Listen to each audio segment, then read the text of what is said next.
At the start, I was curious, like, how long have you known Gavin, or when did you first meet him?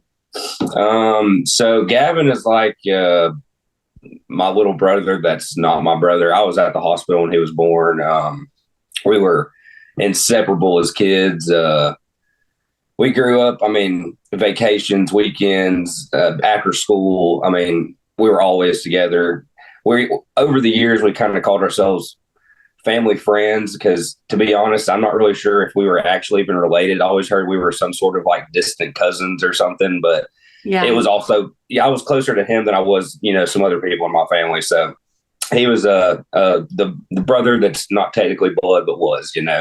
Um, and it was, continued that way through our adult life. As we got older, we didn't hang out as much, but I mean, every time we did, it was just pick up right where we left off. Didn't skip a beat, and that's just how Gavin was too. But yeah, I've known him since we were kids. I mean, I was at the hospital when he was born, so That's awesome. long time, long time. So Yeah. Since Birth, really. Yeah. yeah. I love that. were your families friends before, I assume? They were. So his aunt and my mom were have been friends since high school, I believe. And then his aunt and my mom. And then obviously, my mom met his mom through his aunt. And so they all have been friends probably, I want to say, since the 80s. So so they were long family friends. And like I said, I feel like at some point there was some sort of distant relation that happened. So it was a lot easier to just say that he was my cousin growing up rather than Right. trying to explain all of that. But again, he was like, I mean, like a little brother to me growing up. That was we were very close, very close. That's awesome. Did y'all go to school together or any of that? How much older are you than him? I'm 3 years older than Gavin. He was we went to elementary school together. And then after that, we weren't in school together. So yeah, up until fifth grade, of course, he would have been only in second grade at that point. But our families, we still stayed in touch. I mean, family get-togethers, holidays, anything like that, we were always together too. So, but yeah, just up through elementary school is when we went to school together. How would you describe Gavin if we didn't know him? We obviously never met him, but I feel like we've gotten to know him. Yeah, let's pretend like you're trying to get Gavin a girlfriend. You're like, oh my God, I know this guy. He's great. Well, how would you describe him? Well, he wouldn't need any help on that front. He could go out and do his own thing. That's just how he was. He was very outgoing. He didn't have a shy bone in his body.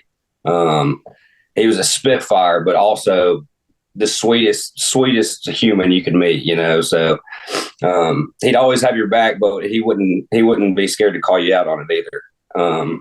So Sounds like my he was, he was a very outdoorsy guy, relatable to anybody. He was very welcoming, even to strangers. You felt like it was somebody you could talk to. But yeah, he was just an all around good guy. Good guy for sure. There's that energy again. Mm-hmm.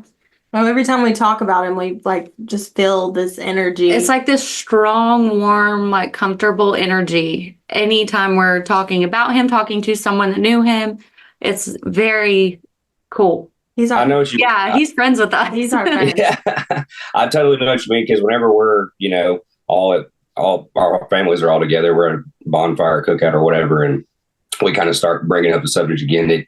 It does, like, you can just feel it. I don't know how to explain it, but it's just he's there for sure. Definitely. Mm-hmm. So let's talk about the last time that you either saw Gavin, communicated with Gavin, text Gavin, had a phone call. What was it? What was it like for you? It was probably, I want to say it was like a couple months before, maybe before he passed, probably a month and a half. Of course, we always would kind of text back and forth, even if we didn't kind of get together, whether it be messaging each other on Instagram or, whatever, maybe just cutting up about what's going on. We did play disc golf together quite a bit. So that was the last time that I remember hanging out with him. was playing disc golf. And then, like I said, we would always have like weekend family cookouts and stuff like that. So I know there was a few times before we played disc golf that we had kind of hung out a little bit. And like I said earlier, we definitely didn't hang out as much as we got older, but yeah, we definitely still stayed in touch and communicated quite a bit. But yeah, probably disc golf was the last time that I saw Gavin. Anything else on that front? No. Was that what? So when was that? Was there a specific month that you can remember? The summer, spring? It was around summertime. Yeah. It was around summertime.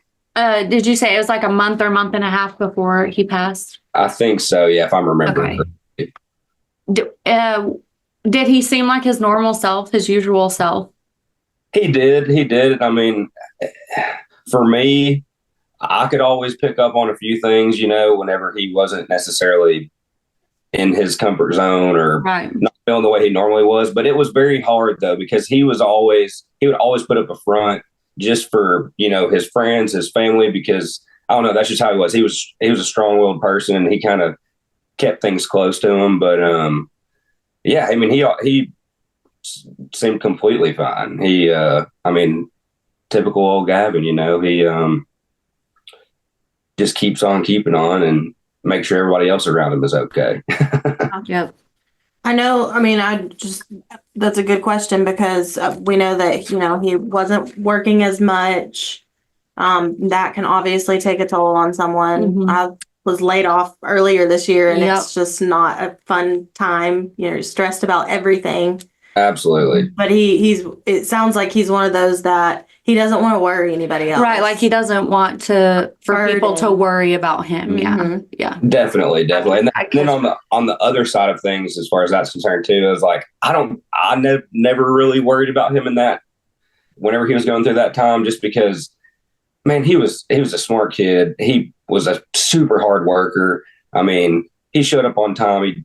He always did a good job, whatever the case was. And so, I mean, everybody goes through those stages when you know what I mean, whenever you're that young. So Yep. There was never any concern on my end as far as, him going through something crazy on like the back end of him not having a job or whatever the case may be. I was just, and I would always tell our aunt and his mom, I just be like, he'll be fine. He's going to get through it. It'll be okay. We all have those patches, but I definitely think too, in your like early 20s, like besides like middle school and puberty, I feel like from like 21 to like 26 was like some of the toughest, because you're like, I thought I was having a mental breakdown during that time. it's like you don't know. You're like, wait, am I grown up? Like, who am I? What am I doing? How did I get here? Like, exactly. So it's just a combination of all of those things that I feel like everybody kind of goes through. But but no, nothing. He was always. I mean, he was just Gavin. He was Gavin. Just, I mean, especially when it came to me, because I feel like I was one person that if there was something that was going on, he could tell me. Yeah. I mean, I could be wrong, but yeah, he always seemed, in high hopes and optimistic for what was to come. So. Do you want to tell us about the day that you heard that he had passed away? Mm-hmm. Yeah, I was actually working that day, and I get a call from my mom, and I guess everybody was already over at the apartment, and I did not want to expect the worst. Obviously, I just remember my mom called me, and she kept saying that you need to come to Gavin's apartment. And I was like, okay, well, what's going on? And she just repeatedly kept saying it's not good. It's not good. So I genuinely didn't really know what to expect whenever I got over there. And then when I pulled in, I saw everybody that was there, and cop cars, ambulances, whatnot, and I kind of made an assumption. And then I kind of walked down there and figured out what was going on. I think it took me a little bit to actually realize that it had happened. Mm-hmm. Because after everybody had left, I actually went into his apartment and was kind of helping them go through things. It was me and his brother. And I think even then, it just really hadn't set in yet. Like, even being in there, it felt like I was kind of violating his space, Right. but yeah, just I think it took a little bit for it to set in for me. Because like I said, he was like a little brother to me. So I don't know. It was weird. It was very weird. I would assume it would. Yeah. Can you describe like the scene, like when you're waiting outside, what all you saw, what people were doing, what police were doing, and then kind of describe what you saw when you first went into his apartment? Yeah. So I walked down and I was kind of confused because there was like a group of people that were standing behind, like where all of our family and his friends were. And I didn't know if they were neighbors or who they were, but I just thought it was kind of weird that they were just lurking and kind of watching. I don't know. It kind of just threw me off a little bit. And again, still, I don't even know who these people were. But then I, saw where my circle of, my friends and family were. And so went over there and tried to talk to Shannon and Mike for a little bit. And we kind of just all were trying to support them while the paramedics and EMTs were kind of doing their thing and the police and whatnot. And so then after they left, we kind of sat there and still we're just talking as a family, and everybody kind of started to leave. And I can't remember if I volunteered or if they asked if I wanted to go in there and see if I could, help gather a few of his things. I'm not really, can't really remember how exactly that happened, but and then when I went in, I remember seeing there was like some blood on like a towel on the floor, and I think there was like a little bit on the couch. And then other than that, it looked like a 20-something year old's apartment. I mean, again, it felt like I was saying earlier, it felt kind of eerie being in there. Just because I feel like it hadn't set in yet, and I feel like I was in my head thinking, why am I going through his things type deal? But yeah, it felt very weird to be in there. Very weird. I have a Okay, go quick ahead. question.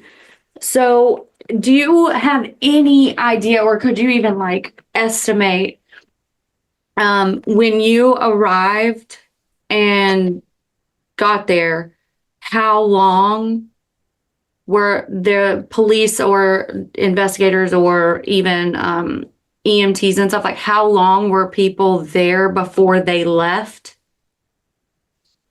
and went in the apartment? Yeah. I feel like it was a while, if I'm remembering correctly. Not a super long fight. I want to say at least 45 minutes to an hour, maybe, that we were all kind of sitting outside before we were, allowed to go in. Or and do you know how long they had been there prior to your arrival? I'm not sure, but I know that I was probably one of the last people to get there because, like I said, our entire family and friends and everybody was already there by the time I got there. Okay. So I'm not entirely sure about how long they were there, but I know I'm sure it was a good amount of time, on top of the time that I was already there too. Okay. All right. Sorry. Go ahead. What was I going to say? My bad. No, I'm just listening and trying to. Yeah. Because, if they were there for, let's say an hour after you got there, and let's say they were called 2 to 3 hours before that, that's only 5 hours of an investigation. Yeah. Do you remember anything about the temperature of the apartment, or like Mike and Shannon told us that the breaker box was off except for the fridge and the air? Do you remember any of that kind of stuff? I remember them saying that, and I didn't even pick up on it until after the fact. And I was like, oh, because in that moment, and I'm in his apartment, I wasn't thinking about any of this. But yeah, after they were bringing this up, I'm like, well, that makes a lot of sense, and it doesn't. I'm like, that's kind of weird. But now that you say that, yeah, you're right. Yeah, there's just, and again, so the first day we went in, it was the day that his parents found him, and then I actually went back probably, I want to say it was like a week later, and we actually like cleaned out and grabbed a lot of his stuff from his apartment. So then I feel like I remember a little bit more just because it wasn't the day of and it wasn't in the moment. But there were a lot of things that we all kind of pieced together after that first day that didn't really add up, to your point, the air conditioning, the breaker box, So, do you remember, like, specifically, like, it was cold in there when you went inside? Well, yeah, because I remember it being hot outside, and then we walked in, and I'll never forget. It was freaking, and I'll never forget. There was like a little hornet's nest, like right when you walked in, and I remember we like ducked up underneath it and like kind of got in the door and tried to shut it. And all of us were like, "Damn, it's cold in here." Mm-hmm. Yep. Makes sense. Can you remember anything that stood out maybe now that you're looking back at it when you went back the second time? Like any of his things that would make you think he was into drugs or drinking too much or any kind of thing like that? I mean, when you're in your mid-20s, you're experimenting with life. So there's absolutely. No but did you see anything like that would make you think, well, I don't remember, this seems odd. Yeah, this doesn't seem like Gavin or something. I mean, other than the, typical empty liquor bottles you'll have underneath your TV or, some like trophies. Yeah. Some Bob Marley poster you have in the corner or something. I mean, just nothing other than your typical 20-year-old trying to figure out life, But no, there was no red flags, no nothing that jumped out at us anyways that would make us think that he would do this to himself or, do something that would lead to him unknowingly do it to himself. Right. But yeah, it was weird. It was very weird. Were you ever able to figure out or did you happen to talk to any of other family members or friends about the group of people that were kind of like, just because I know that crime scenes or things that require attention from police officers and first responders and stuff. I mean, if it's in an apartment complex or a mall or a gas station, even like it does tend to get people, like a crash on the interstate or something. Most people are slowing down and like trying to see what's going on. So do you feel like, did you ever figure out who they were? Do you think they were just like random people like, hey, what's going on? People that lived there, maybe people that knew Gavin that maybe didn't know the family and stuff like you do? I think that, and again, after the fact, I feel like there was a few people that nobody kind of knew, and they might have just been, because he lived on like the backside of this, I wouldn't say it was an apartment, but it was like a building that had multiple rooms. And so it could have been people that lived there. I know that I want to say his landlord was like his boss at some point. So like, I don't know if like maybe his landlord was there or something. I have no clue, but it totally did throw me off though, because I'm like, you have the whole group of people over here grieving, and then you've got people over here. And it's not like I was paying attention to them the whole time, but right. It was just weird. It threw me off. I feel like the way that multiple people have described that basically exactly what you're describing. And to me, it seems that if they were just, say, bystanders or people that lived there or, just citizens curious as to what's going on, I don't know that they would be so close. Like they seemed almost like inappropriately close to everything that was going on.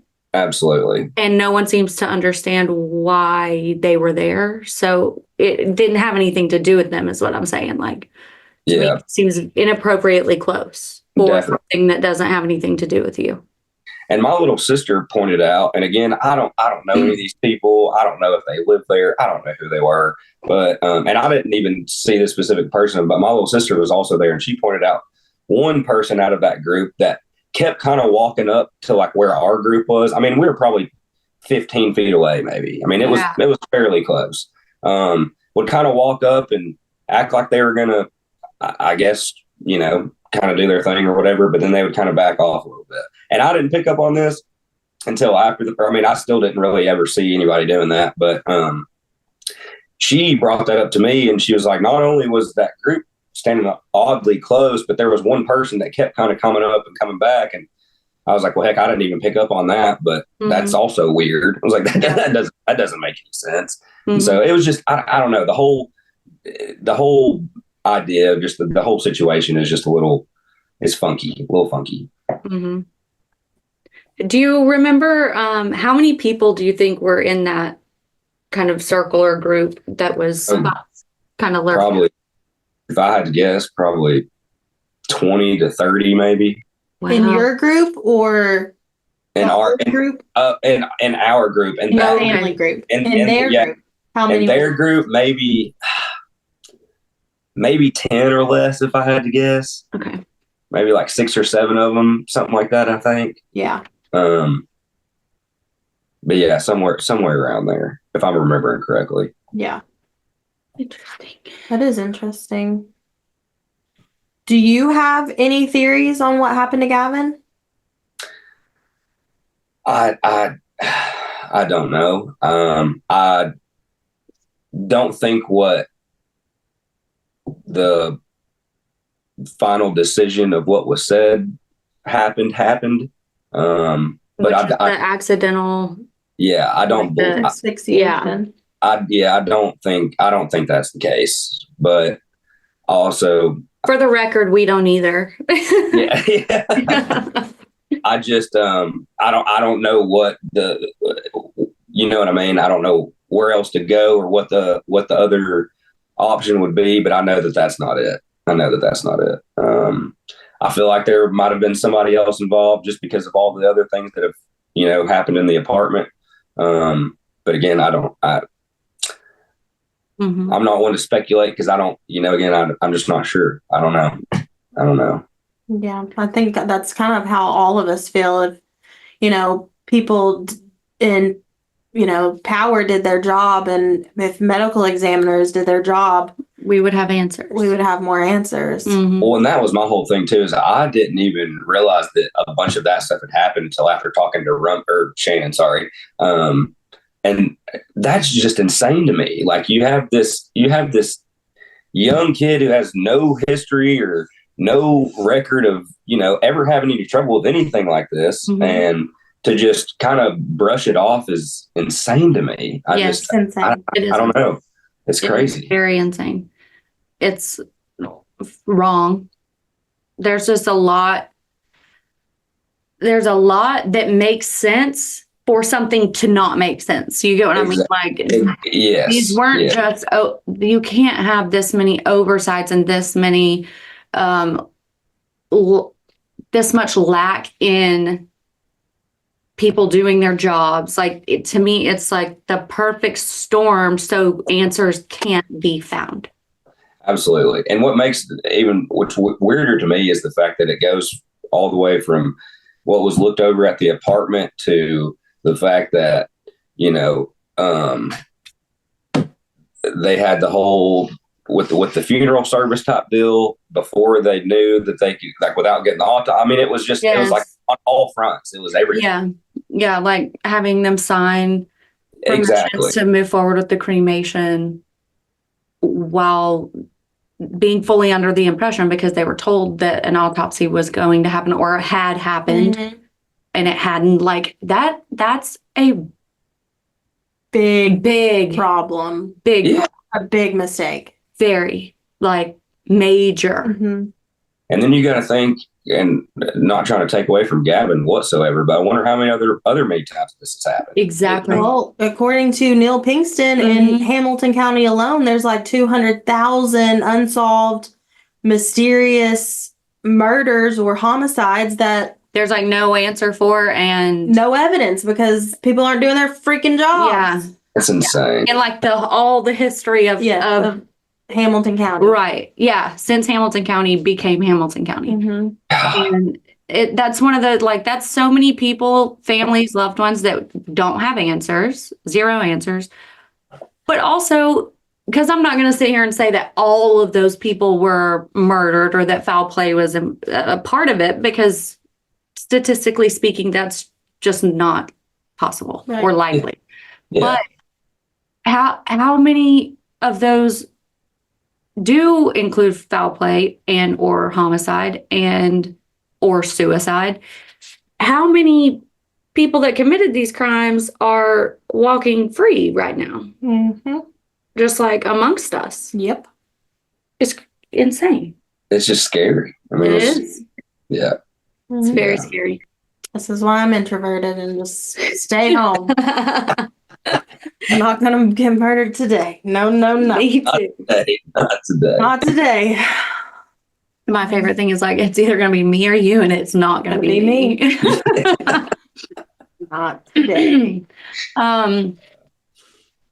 Have you, I guess, typically, just like anybody and everybody, when you have your friends from childhood, as you do get older and stuff, like, you don't hang out as much, especially just because some people want to go off to college, some people want to stay home, some people get married and have kids earlier, some people don't want to. Like, there's just so many different avenues. But knowing, I kind of feel like, correct me if I'm wrong, that y'all had a pretty like solid kind of family friend group of kind of all various ages of people throughout your young lives and young adult lives. Was there like a separate group of people or a separate friend group that he hung around with on a more frequent or regular basis, leading up to his passing? Or was it kind of like a merged group of everybody, and like some people were just able to get together more or hang out with Gavin more than others, or both, I guess? I feel like he definitely had his kind of separate friend group from our family type deal. Right. I know a couple of them, not a bunch of them, to be honest with you. I've kind of met a few more of them like over the years. But he definitely had his own group for sure. Okay. And now I definitely messed with them a little bit. Like I said, there was me and him played disc golf quite a bit. So I'd met a few of them, kind of through hanging out with him doing that. And but other than that, that was really about it. Yeah, he kind of had his own little group for sure. Okay. That's a good question. It's gonna piss people off. Well, that's what we're here for. Have you spoken to or heard from anybody in that group that was kind of, on a more regular basis close with him since his passing? Or do you have any, what's your experience been like with his like normal run around group of friends been like after he passed away? I was never really close to them before, other than, like I said, maybe meeting a couple of them through playing disc golf, or if he brought one of them to one of our family functions. I personally haven't communicated with any of them since his passing. I'm not sure if anybody else in the family has. I feel like there might have been like maybe my aunt or something that has. But me personally, I haven't had any communication with any of that friend group since his passing. And you don't have to use any names here. Really, you can answer yes or no. Since if I've picked it up correctly, the day that Gavin was found in his apartment and you arrived, the group of people that were kind of like behind the family, at that time, you didn't recognize or know any of them that you remember? Not that I remember. Mm-mm. Okay. Now I will say. Go ahead. You're good. I was going to say, I will say, whenever they finally did let us go into the apartment, me and his brother and one of his friends, I can't remember his name, but I want to say that he was actually included in our group and not the group that was kind of standing behind us. His friend that walked into the apartment with us, if I remember correctly. Yeah. Is that Jake, Joey, Joseph? There's so many J names. I know, man. It's getting confusing. I know.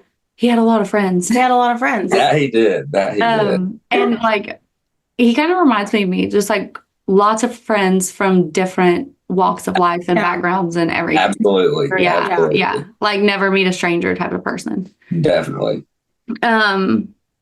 Since that day, do you now know or recognize or are not familiar with, but now you maybe know who some of those people in that circle or that group behind the family was? And like I said, you don't have to say names, I guess, just more of a yes or no answer. Not personally, but I do know that the suspicious group, I guess you could say, that was standing behind us, I know that there are people in our family that know who some of those people are. Okay, so we do know that those people did have some sort of connection to Gavin. Yes. Okay. Yes. Okay. And I don't know about all of them, but I know that there was a few specific people that definitely knew Gavin for sure. Okay. And this just popped in my head with that suspicious group, after, the police had kind of done their thing inside. Do you remember if that group or even your group had any kind of conversation with the police? Like, I'm just thinking of like TV shows I watch where, they do the crime scene and then they go and they talk to all of the people. Talk to everybody. Oh, they did? Or no, I was just to your point. Yeah, on TV, yeah. On TV, they just talk to everyone. It's like wondering, why are you here? If you're here, you better have something to give us. Yeah. Did they do any of that? I know they talked to us for quite a bit. I don't, and again, I could be remembered wrong, but I don't remember them talking to that group really at all, to be honest with you. Which kind of doesn't make any sense to me, because if obviously we're the friend group and these are the people that are either being nosy or they live here, so you'd think you'd want to talk to them first. But I don't remember them questioning anybody, to be honest with you.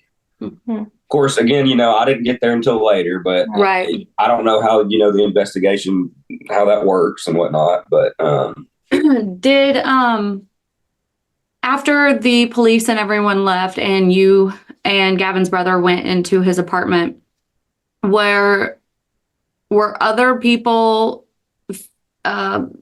specifically the kind of suspicious group, were they still kind of hanging around? Or do you feel like to be completely honest, I can't remember. Yeah.